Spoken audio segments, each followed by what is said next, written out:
kasih contoh orang lain, jangan dipikir sholat itu harus pakai sajadah. Saya di rumahnya sebagian orang kalau lihat lantai bersih sudah. Itu lantai bersih.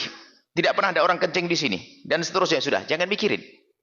Sudah sholat di situ nggak usah pakai sajadah. Kenapa? Kalau saya pakai sajadah, dipikir setiap saya sholat harus pakai sajadah. Ditiru oleh orang. Untuk mempermudah biar orang ternyata oh gitu ya. Iya ibu. Mulai besok ibu harus sholat di sini biar berkah jual belinya. Setelah itu nggak ketemu lagi saya. Artinya apa?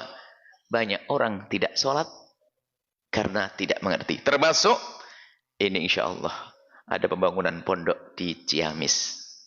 Amin. Semoga pondoknya para anjengan-anjengan makmur yang ikut, masya Allah pondoknya besar. Kita duduk. Dan juga kita akan nambah pondok satu lagi di Ciamis. Sebelum saya belum masuk Bu, ini masih cerita dulu bapak-bapak, ibu-ibu, adik-adik semuanya. Dulu waktu membangun pondok di Cirebon, ini sekaligus Ayahanda Judin.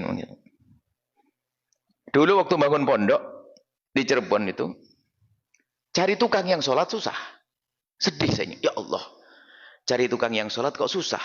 Apa tukang itu ahli neraka semuanya? Kan gitu. Gak mungkin lah.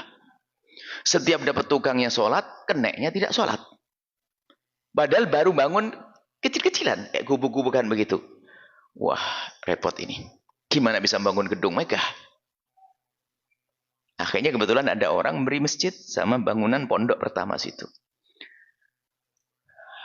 Daripada repot saya cari tukang, lebih baik kita memberi rambu-rambu kepada siapapun yang ingin bangun di situ. Tolong, yang bekerja semuanya harus sholat. Kalau tidak sholat, jangan di sini. Takut nanti saya kayaknya banyak ibadah.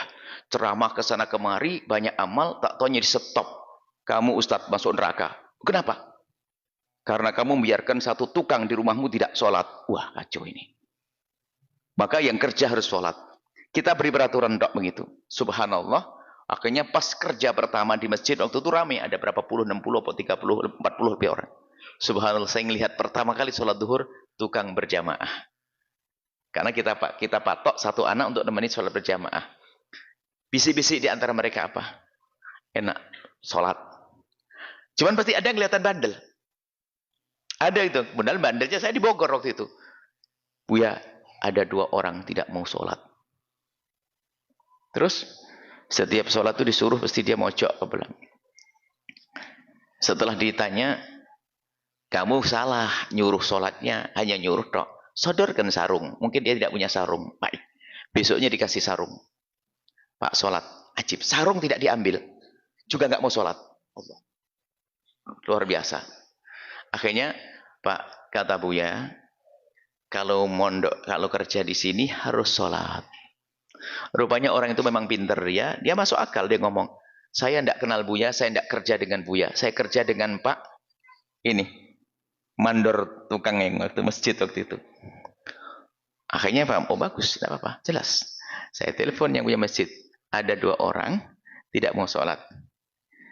Kalau masih ada 2 orang tidak sholat, batalkan pembangunan masjid. Saya tidak perlu masjid kalau ada yang bangun orang tidak sholat. Daripada saya masuk neraka. Karena bangun masjid itu cukup pasang patok 1, 2, 3, 4 sudah jadi masjid.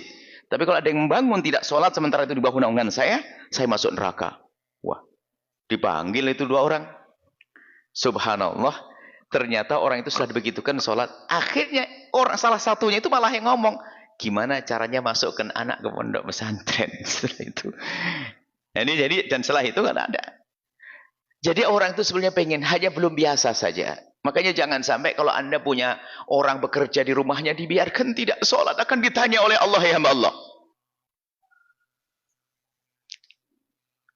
Kemudian kita beri fasilitas. Kalau perlu jamnya ditambah, jam istirahatnya. Misalnya jam istirahat jam 1 sampai jam 2, tambahlah seperempat jam sholat. Dapat pahala kita. Harus kita perhatikan urusan-urusan sholat. Hati-hati ya hamba Allah. Sholat itu mudah sekali. Cuman ternyata kayak berat. Ya, sholat itu gampang. Coba. Orang melakukan sholat, itu belum tentu tukang yang bisa ngangkat semen 50 kilo kali berapa, itu bisa sholat. Padahal sholat kalau kita perhatikan, dia berdiri tegap tanpa membawa apa-apa. Di kepalanya nggak menyunggi apapun, tidak menjinjing apapun di tangannya. Cuman begini toh, tapi belum tentu bisa. Kenapa? Yang bisa sholat hanya orang yang dipilih oleh Allah. Maka siapapun yang hari ini kok sering tidak sholat, tapi kok Anda hadir ke tempat ini, Anda istimewa. Jangan khawatir. Esok hari akan jadi ahli sholat. Siapapun yang mendengar suara ini, insya Allah akan jadi ahli sholat. Dan Allah Maha Pengampun. Allah Maha Pengampun. Jangan terus berlarut-larut menantang Allah.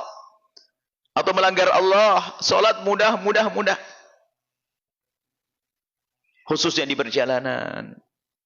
Belum lagi sholat sunnah lebih mudah lagi. Baik, ini adalah gambar tentang sholat. Jangan sampai ada orang yang meninggalkan sholat. Kenapa harus sholat? Sholat adalah terus memperbaharui hubungan kita dengan Allah.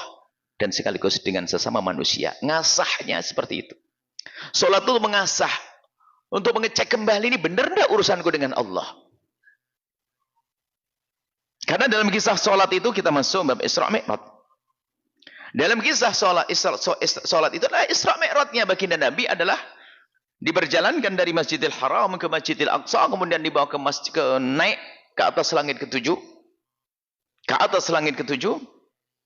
sampai mendapatkan wahyu sholat.